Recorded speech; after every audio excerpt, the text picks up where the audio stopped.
Well, good morning. Good morning, and welcome to the Morning Report. My name is Willie Lawson, and the Morning Report is a production of fightbackmedia.com, fightbackmedia.com, fightbackmedia.com, and fightbackmediatv.com. I trust that you are well on this Wednesday morning. It's Wednesday. Nice. Hear the birds or crickets or whatever singing outside. Super loud, but we'll do the best we can for sure. Oh, my goodness. Um, the dude behind me is Governor Ron DeSantis from the state of Florida. So he's my governor. I voted for him in the general election. I did not vote for him in um, the first primary, I think, but the general election the first time, and of course the primary and the general election the next time, of course. And he seemed to have done a good job.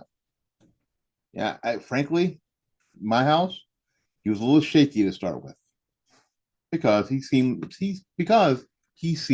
like a Trump sycophant. Now, the thing is that he barely won the first time, and I think that was why. Republicans don't want to talk about that. They want to talk about Donald Trump having the golden touch. But I think it was a little TIN, a little tin in his touch here in the purple state, what used to be the purple state of Florida, um, in 2016. I think there was. But nonetheless, Governor DeSantis has done a good job, uh, in my estimation. Now, he was on CNN the other day with your boy Jake Tapper, and I know how much I'll love Jake Tapper. Okay, we don't like Jake Tapper; he's kind of a jerk, but anyway, he did really well. This is an article by Bonchi on from Red State talking about it, and we've got a couple of clips that we're going to play. The article goes like this: Ron DeSantis appeared on CNN Tuesday, that was last night, to take on Jake Tapper, signaling a new phase of his campaign. The 2024 presidential nominee faced the questions you'd expect to come from someone like Tapper, and he acquitted himself very well, answering each inquiry forcefully. He also did so without equivocation, which is easy to fall into in an adversarial setting because you're trying not to be adversarial, but so you just go for it, really. That's really the thing. Expectedly, this is CNN we're talking about, the news of yet more legal troubles for Donald Trump led the broadcast, of course. DeSantis pointedly said that he does not think Trump should be charged by the DOJ, while also laying out a forward-looking vision in the face of the left's January 6th obsession. He said this country is going down a road of criminalizing political differences. And I think that is wrong. Alvin Bragg stretched the statute to target Donald Trump. DeSantis says, my job is to restore a single standard of justice and end the weaponization of these agencies. Yeah. Also said this: we must have a debate about the country's future. I'll articulate a positive vision. I don't think it serves us good to have a presidential election focused on what happened on January 6th. I want to focus on looking forward. I don't want to look back. Because the left knows that the only way they push Joe Biden over the finish line is to focus on January 6th. Problem is, if they focus on January 6th and Trump doesn't win the nomination, then what? Then what? It ought to be interesting, shouldn't it? Now, the next topic of wokeness in the military was broached. DeSantis is a former, of course, member of the U.S. Navy. He was his Navy JAG, and seemed especially comfortable with discussing the issue. That's his wheelhouse, really. People don't realize that. I don't think they realize that this. I mean, military stuff that's this dude's wheelhouse, so he's really good with it. That's what he says. Well, why don't we have the worst? Why do we have the worst recruiting that we've had since the Vietnam conflict? You have a big problem with morale. DeSantis says, I think it's because people see the military losing its way, not focusing on the mission. Now, of course, Tapper says, no, he's trying to argue that it's decide, beside, you could die or time away from family, it's gender, ethnic, and racial discrimination. No, first of all, no. Oh, I mean, the U.S. military in modern times is probably the most diverse fighting force in the world. In the world, and it's a place where frankly people go to get away from all that in the hood or out in the sticks. So DeSantis says not everyone really knows what wokeness is. I mean, I've defined it, but a lot of people who rail against it can't can't define it, and he's right. So you have to love that Tapper is arguing the military, which has become a left wing cesspool at the leadership level, is actually suffering because of too much racial and gender discrimination. Well, what have we seen in the military? What have we seen? We've seen the drag queen shows, and um, we've seen the women being pushed to the front, or transgender people being pushed to the front. We played the clip yesterday of John Kirby talking about what's important in the military, right? At the same time, the story where this South Dakota um, reserve recruit had to shower with this fully intact male. Nobody seems to give a damn, right? So this is today's military. So it seems like it would be a panacea of racial harmony and non-discrimination and acceptance and love. But the real game is, and that's what people are missing, is there's only one reason for the military. One reason, and actually two reasons, I guess. To kill people and break stuff, not to be diverse, not to dabble in diversity, equity, and inclusion. It's not. It's to kill people and break stuff. That's the mission. That's the mission that Governor DeSantis is talking about. The mission of the military is to kill people and break stuff. That's it. So maybe if you're not focusing on killing people and breaking stuff, maybe it's hard. It's. I mean, if you join the military, you have to worry about the same sort of wokeness, the same sort of walking on eggshells as you do everywhere else. Yeah, this kind of hard to recruit. So historically, the most reliable sources of recruits for the military have been poor and middle class white males, including many from military families, of course. The alienation of that demographic with the insane DEI initiatives is why recruiting is suffering, not some nebulous discrimination. So the people that normally join the military aren't joining because they don't want to get involved in all that stuff. Okay, the next thing was Ukraine, of course, and DeSantis was ready to challenge Tapper's premises, including the idea that the war there was a vital national interest. He said a vital national interest means we would potentially send troops there. I don't think anybody wants to see troops in Ukraine. Our number one threat is, he must have listened to the show yesterday. Ron, Governor DeSantis, are you listening to Fight Back Media? Because I said this yesterday. Our number one threat is China, he says. We also have a threat of not being able to secure our own border. He said, so instead of Europe being the focus since World War II, and it was understandable, but now the Asia Pacific really needs to be your generation of what Europe was.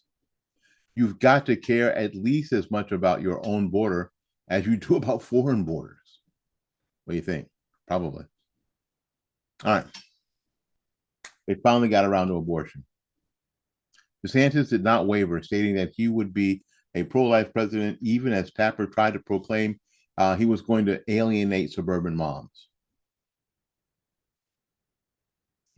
DeSantis said this: "I will be a pro-life president. At the same time, I look at what's going on in Congress, and I don't see them making headway. The danger is that if we lose the election, they're going to try to nationalize abortion up to the moment of birth." And that's not hyperbole. That's real. Tapper claims the GOP pollster believes that Ron DeSantis has gone too far right with suburban moms. Hmm. You know, sorry, I'm gonna reach over and grab my coffee. Listen, we're still looking for a coffee sponsor. So if you're interested in your brand of coffee being here on Fightback Media every day here in Florida, there in Wisconsin, and to our new Fightback Media staff and volunteers around the country, indeed around the world, send me an email, fightbackmedia@gmail.com. More importantly, send me a pound of coffee. How about that? All right. DeSantis says that he took a state that had been a 1-point state and won it by 20 points. Our bread and butter were people like suburban moms. We're leading a big movement for parental rights, because this idea that the only thing that women care about, is abortion. The left is really good at making sure that they can just pigeonhole everything. Blacks only care about affirmative action, right? People who are Hispanic only care about illegal immigration. That's the only thing we care about. It is our lead issue. And women only care about abortion. That's it. It's silly, really. As DeSantis notes, the proof is in the pudding. Anyone can speculate, but in a major election in a previously purple state, the Florida governor won suburban moms by an overwhelming majority. Tapper's assumption that he has his finger on the pulse of the demographic is unfounded. And with that said, even DeSantis' position wasn't popular with suburban moms. It's the right position. And that should be more than trying to pander, even if it wasn't, but it is.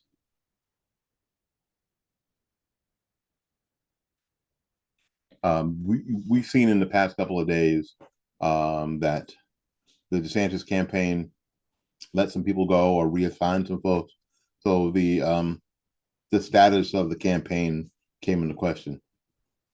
It seems like DeSantis' strategy is obviously to take things state by state, building an operation that can mobilize voters in the process.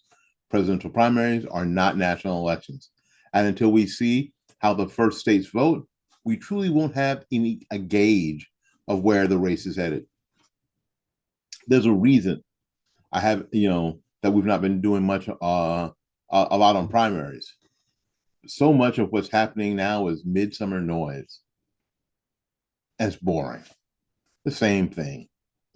It's just too early to make any solid predictions or suggest that the process is over when the first votes aren't cast for another 6 months. And this is a huge problem I have with a lot of people, with the media, frankly, with a lot of Trump supporters. This is over. Nobody has voted yet. I'm old enough to remember that media was telling people that, they were telling everybody that Trump was going to lose in such a gargantuan, embarrassing fashion, it would destroy the Republican Party forever. But the Republican Party would never recover. That Hillary Clinton would win 90% of the electoral vote and become the first woman president. Well, I'm old enough to remember that didn't happen. I'm old enough to remember that didn't happen, that all the polls, all the information, all the the creating of an expectation was all false. It all failed. So let's see. So let's see. Let's see. Let's see what happens. Right now, I think that what's interesting is that, and maybe this is from the Trump playbook, because Trump was pretty good at this at times. Although I believe that Trump was agnostic about a lot of things, especially in the culture war. Uh, I don't think he cared a lot about a lot of stuff one way or the other. That's just me, though. Um, Ron DeSantis is deeply involved in the culture war, especially as it pertains to transgenderism, which is a mental disorder, I believe, and of course, climate change, which is the other mental disorder. He says this on transgenderism: in the military, it's all about the mission first, people's individuality. You don't have to check at the door. You have to check out the door.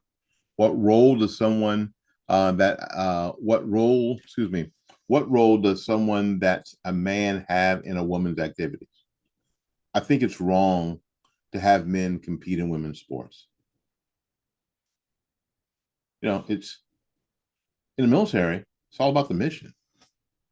People's individuality, identify it, check that crap at the door. So on whether climate change should be the focus in the military, how are you going to equip your fighting forces to win? Are you going to put those in consideration? In China is not going to use their considerations. If they need to burn more coal, they're going to. I mean, to have climate change be a focus in making sure your military is prepared, ready to fight, ready to defend the homeland, is foolishness. It's outrageous, really. Don't you think? Well, we all think that Ron DeSantis did a pretty good job. Some have speculated that he doesn't do well in oppositional settings. See, he's just speculating. I think I've seen him here with the press do very, very well, take over the room. But I think he's shown in press conferences over the years he can throw a punch. I've said to you. I just said to you. In this case, though, he showed that he can defend his positions in a thoughtful way without becoming overly combative. I love fireworks as much as the next guy, but a candidate needs to be able to get serious when the situation calls for it. He didn't let Tapper off the hook at any point. He stuck to his guns at every issue. That's what DeSantis needs to do, and he did it. Now, and this is the opinion of the writer, and I share this opinion. The idea is that Ron DeSantis needs to be the smart Trump, the controlled Trump, sticking to the issues, sticking to the policies. Yesterday, we reported that DeSantis said he wasn't interested in getting into the name calling game with Trump. That is some tar baby politics. It's pig wrestling. You get dirty and the pig likes it. Stick to the issues. If you throw a punch, follow it up. Make the interviewer accountable. Make them be accountable, just like Ron DeSantis did in this interview with Jake Tapper. And it's going to scare the crap out of the left. So we're going to see the next couple of weeks. We're going to see huge hit pieces from the New York Times, the Washington Post, Time Magazine, CNN, MSNBC, further attacking Ron DeSantis. And God forbid, Lord help us, if there is a storm this summer in Florida, like there was with Ian last year, I guess. And DeSantis handled it beautifully, as well as any governor in the state of Florida that I've seen. in my time here since 1967. There is that. All right. When I first started this insanity. One of the very first interview that I did, the very first one was with the guy you might know. His name is Andrew Breitbart. And what Andrew Breitbart said to me in that interview, he said, Willie, whoever controls a narrative controls everything. Who's ever telling the story, which is why he built Breitbart.com, which is why he had as many people involved in Breitbart as he possibly could. And everybody came from just all these divergent viewpoints, which is why he decided that he would come on a weekend program in Tampa, across the country from him, in Tampa, from somebody who was doing a pay to play show, a brokered show, some brokered hosts, first time on radio, first time, never done radio before. I've done some podcasts. He decided, yes, I'll come on this dude show. We'll talk about new media. We'll talk about what's going on. He was fantastic. I was horrible. I still listen to that interview from time to time. That interview is available here on fightbackmedia.com, and it's also available on the YouTube channel. You can find it. Just search for it. Maybe I'll put it on the screen somewhere before we get out of here. But it is the narrative that's going on. We know if you've been to the grocery store or ordered Instacart or however you get groceries now, because we get groceries in just a lot of different ways now, that inflation remains a crippling economic burden on America's working families. But they told us it was transitory. They're only passing through. You remember that? How long is transitory? How long is it passing through? But then they shifted to inflation. This is some 1984 newspeak stuff, right? That inflation could be good for the working class. And bad for the rich. Bad for the rich.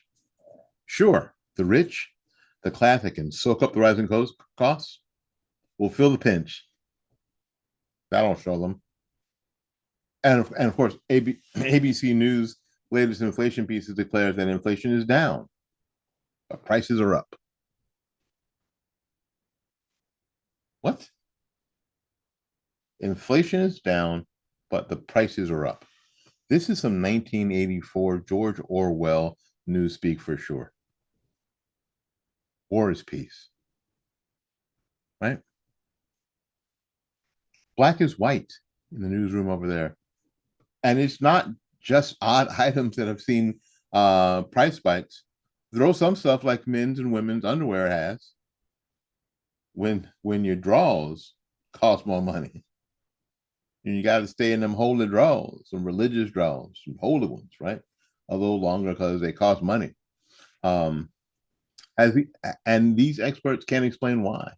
It's common goods like bread, which saw a near 12% price increase from last year.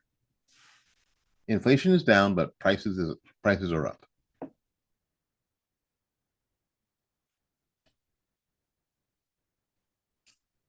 Listen to this. A better than expected inflation report last weekend bolstered hopes that a prolonged bout with severe price hikes is near its end, but the cost of some staple items continue to soar. Consumer prices rose 3% last month compared to a year ago, marking a significant slowdown from a peak last summer of more than 9%, government data showed. The after effects of pandemic-induced supply chain blockages and, of course, the Russian-Ukraine war, however, have kept the price hike elevated for some crucial goods such as bread and frozen vegetables, experts told ABC News.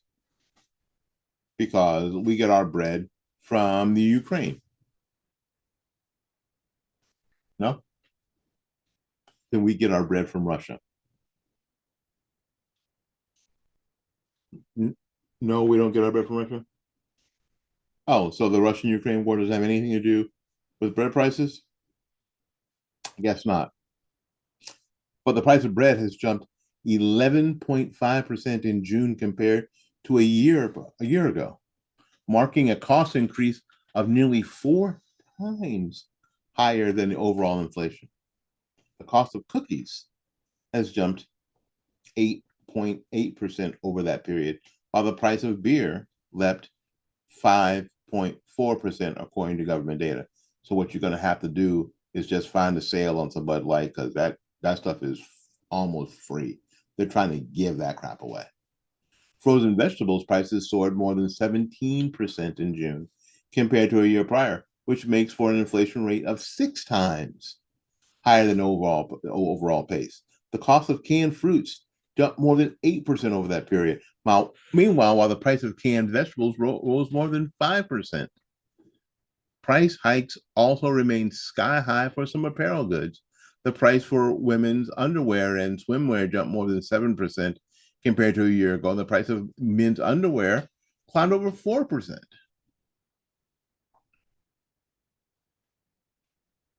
Now, we got to stop. There's more, but we got to stop with this whole things are expensive because of the Ukraine war. Why? What I told you yesterday.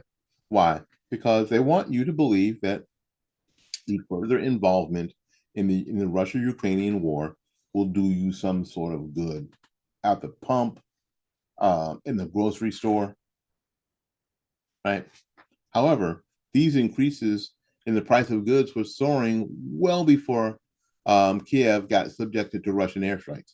Second, the supply and demand for demand mismatch might be attributed to the supply chain crisis, which also happened on Biden's watch. The kicker is that ABC News delved into why so many Americans are not sold on Bidenomics, right? It's because inflation remains inexcusably high. But they just told us it was falling. That's piss on my leg and tell me it's raining, isn't it? All right, folks, we gotta get out of here and make room for somebody else.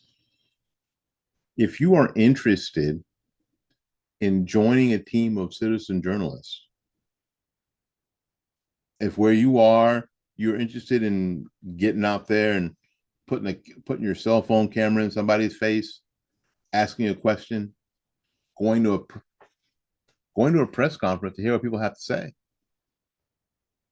and then exposing them for the lies and deceit that government tends to be really good at, you can join our team, because you've just been looking for a place to have it, distributed. Join our team. Go to fightbackmedia.com, fightbackmedia.com, and put your email address and your name, and Paul or I will get with you to see what you're up to. Find a way that you can send your stories to us, your vlogs, your blogs, your videos, pictures, and you can join a team of citizen journalism, because citizen journalism, folks, we've seen what's happening here with ABC News, right? Citizen journalism that is truth-based is where it's at. Fightbackmedia.com. All right, we gotta get out of here and make it for somebody else. So until we see you again, go out there and learn something, love somebody, and for goodness sakes, y'all take care of yourself. We will see you when we see you. Bye-bye now.